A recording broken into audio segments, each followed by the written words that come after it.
My name is LaBruyere. I'm the Director of Mobile Strategy at Mobile Commons.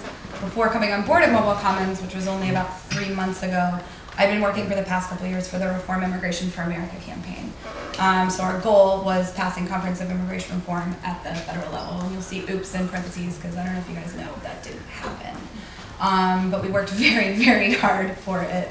Our mobile goal, mobile was a really interesting thing for us because the last true push for comprehensive immigration reform happened in 2007.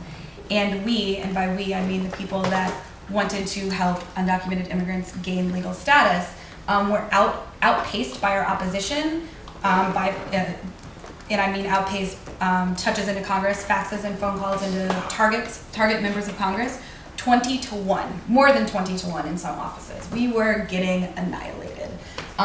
So our main goal when we started this was to build a list that was powerful enough to keep pace with our opponents, which was like a huge, huge undertaking. I was going to be happy if we got like halfway there. Well, not really, but we weren't sure that it was possible. Why mobile? We were ready to innovate. Our management was ready to innovate. We also realized, and you'll see these statistics up here are even bigger now. These are older stats.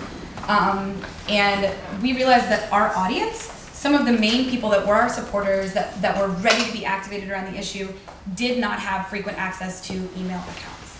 They were not in those traditional online spaces. We worked in a lot of low-income communities of color, who were really adopting mobile technology, but maybe shared one email address per household. So we realized that this was just a really great way to give people access to this process that hadn't had access before. And I will be diving in the Campaigning 2.0 session. I'll be really diving into how we built the list, how we really saw it as fitting into our overall campaign strategy. But for now, some of our success stories. And I'm going to try to keep these quick because I could talk about this all day long. The first really, really big success story, our management called Families, Freedom, and Faith. We called it house parties. It was in the middle of the, how many people remember the healthcare fight? How long did that thing last? Forever. So we're in the middle of the healthcare fight. Nobody's talking about immigration until Joe Wilson yells "you lie," and then everybody's talking about immigration in exactly the way we don't want them to. So Luis Gutierrez, who is a representative out of Chicago, who is big champion of comprehensive immigration reform, decides he wants to hold a telephonic town hall because we really need to keep the spirits up. We need to let people know that we're still thinking about this, we're still pushing this. We decide, how can we get as many people as possible on this call? Because we're envisioning like a huge, big strategy session with our supporters. We decide, let's have house parties where people can listen in, they can call in, it can be something where people are self-organizing, really gaining momentum in the community. So what we did was we already had a decently sized mobile list at this point. We took the top 5% action takers on our mobile list. And later in the day, we're going to talk about why you should love data so much. The fact that we had really good data on our mobile supporters, we had all the actions they had taken, who had taken the most actions, and where they were. We hit that portion of the list with a message saying, would you like to host a house party? Reply, yes. I believe we actually had a specific keyword. We had over 1,000 people immediately respond off of that segment of our list. Some of these people were people that had never spoken to an organizer in person, had never actually come to a campaign event, but they had been receiving our text messages and they had been making their phone calls, and they knew, bless you, they knew that this was something important. So after we had people ready to host house parties, we had our organizers follow up with them, phone calls, give them the materials they needed. They got the house parties registered on a Google map. We had the location of all the house parties. Then we hit the rest of the list saying, would you like to attend a house party? Text in your zip code to find the closest one near you. And if there wasn't one near them, we asked them to host, and so on and so forth. We used the mobile list as a way to send people reminders to RSVP for the call. They RSVP'd. We texted them 5 minutes before the call started and actually automatically patched them through, so they didn't have to remember call-in information, any of that. We made it as easy as possible. We ended up having over 65,000 people join and listen in on this call. We also partnered with radio stations, all sorts of things. And this was fully bilingual. We had a Spanish call and an English call. That's just a taste of what you can do when you have a fully integrated mobile campaign.